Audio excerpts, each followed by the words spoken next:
Ladies and gentlemen, this is Michael Wood of AfroSquad.com. I'm here with Sheik Abadi and Virgil Flynn, both coming in from California. Now, Florida wrestlers, been on the scene for a couple months now, maybe even almost a year with Sheik Abadi. Folks, why don't we start with the Sheik? Can you tell us who trained you and where you started off? Okay, that's a simple question. It was Jason Styles at Big Time Wrestling over in the Bay Area, California. There were some other contributors, people, every time you wrestle you learn something, but definitely would give some props to Pogo the Clown and Mike Modest. They both helped out a lot too. Okay. Virgil, same question for you. Who trained you and where'd you get started out?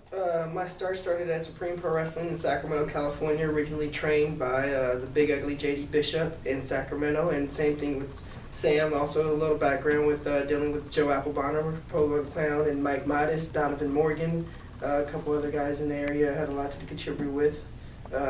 Shooter Tony Jones, a couple other guys in there that have helped out a little. Okay. Now, I'm familiar with XPW, Extreme Pro Wrestling, and Pogo the Clown, so just out of my own curiosity, can you tell me what it was like training under him? Because you would assume that a guy who carries around the buried in the basement shovel is not an easy guy to train with. He's an intense individual, definitely, and it wasn't so much what he taught us in the ring as being around at shows, being around him so much you can't help but pick up things he does and kind of take note of what he is doing. It's not something you can really put in words, but you're around an individual like that who's so intense and who has so much passion for this business, it's hard not to pick up something.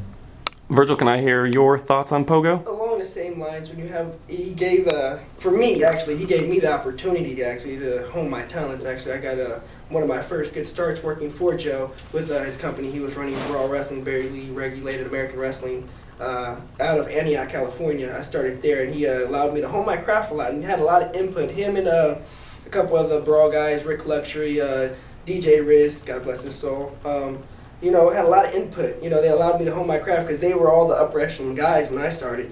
They were the big fish, and I was, young punk rookie coming up, just getting through camp. I was the guy they were always stretching, and it kind of paid off now because now I can feel like, I've gotten somewhere in the business because of their input.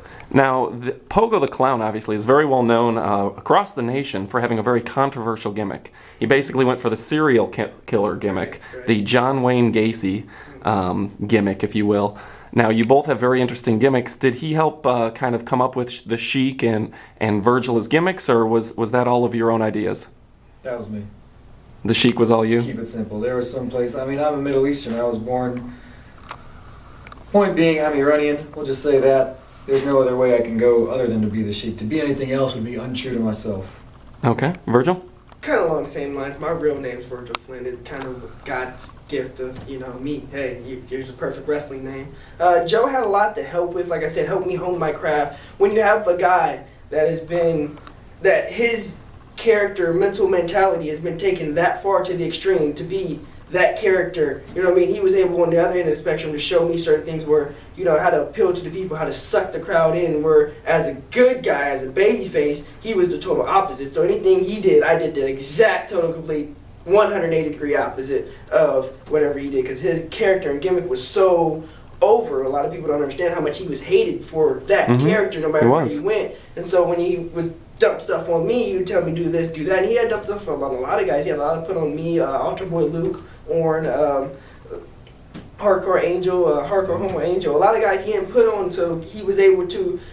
He couldn't exactly tell you, he's a 300-pound guy. He couldn't go out there and tell you, I do all these 450s and stuff like that, but he could show you the way to set up and the steps to suck the crowd in. So when you do that thing, got him. Interesting. So you guys have both been on the scene, and you mentioned some very interesting names with Hardcore Homo and everything, and I know all those guys and some tremendous gimmicks out west. Who in Florida, like if you've wrestled quite a bit now in Florida, who in Florida would you recommend has the kind of gimmick and the kind of personality that you think would go over well out west?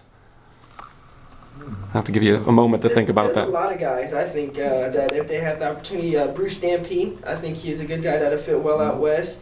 Cruiserweight-wise, I haven't seen a lot of guys that appeal to the standard. I've heard a lot about guys in the area, Jason Rain, stuff like that. I think if given time enough to hone their craft, a little bit more time, I think guys like Josh Rain, in a couple years, he fit well in that atmosphere with that cruiserweight title division. Heavyweight-wise, Bruce Stampede, CJ Odo, I think will make a good fit in the West Coast offense. Who else would be good for that offense?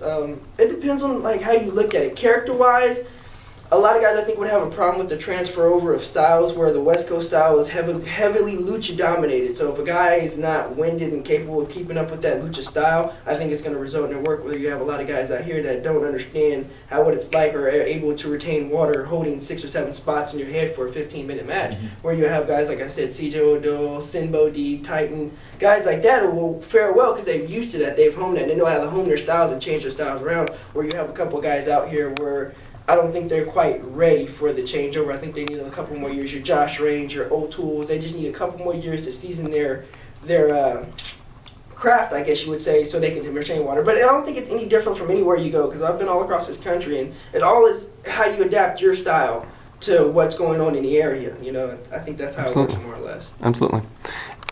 Is there anyone out west who you feel would just blow the minds of the people out here? I mean, obviously, we've got some interesting wrestlers. So you said Bruce Santee, you've got Titan, you've got a lot of very interesting wrestlers.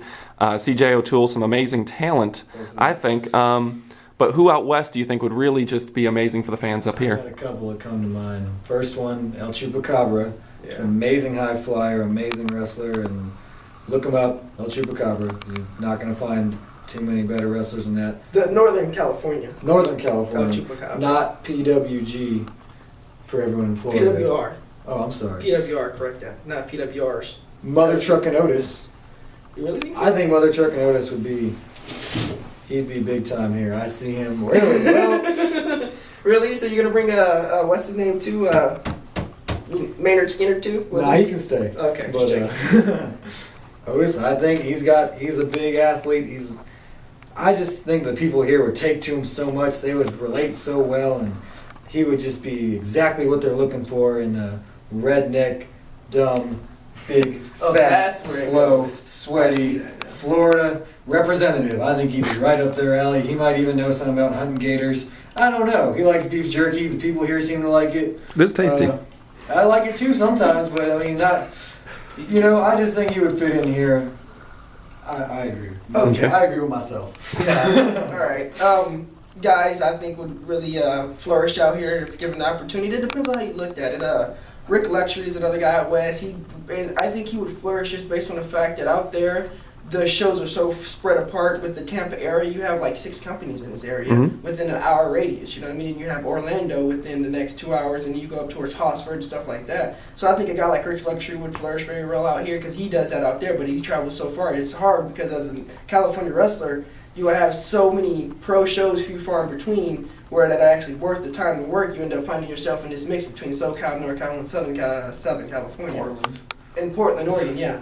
But yeah, Mike Rain's another one. I think he'd flourish very well out here. Chupacabra, Mike Hayashi, the Big Ugly JD Bishop. I think Christina Von Airy would be perfect for the women's division out here. She brings that style. But I think Big Ugly JD Bishop I would like to see out here just for his hardcore style. I think a lot of guys aren't used to, wouldn't be able to, I don't want to say hold a candle, but the guy's really good. He's a very good hardcore wrestler. He's had matches with Supreme. When you can say you've earned the respect of Supreme, Pogo the Clown, and a lot of XPW guys, and you're not on that roster, I think that speaks a lot for the man than he has. He's been there, he's done that, and he's been doing it for years now. Who else to know? There's a lot of guys that would make it. The thing is Adam Thornstowe is another one, the whole entire Reno Supreme. I've interviewed him and Big Ugly. They're both very interesting individuals when you get a chance to actually talk with them. Yes, Adam Thornstowe's another one. But like Johnny Plinko. Plinko is another one. A lot of guys, and there's a problem everywhere. A lot of guys get set and get settled in a area and they think that's okay. They don't want to venture out. It's hard. Like a lot of people don't understand what it's like to move cross country and be that small peon on the bottom of the list again. And they don't want to do that. They want to keep their spot. Okay.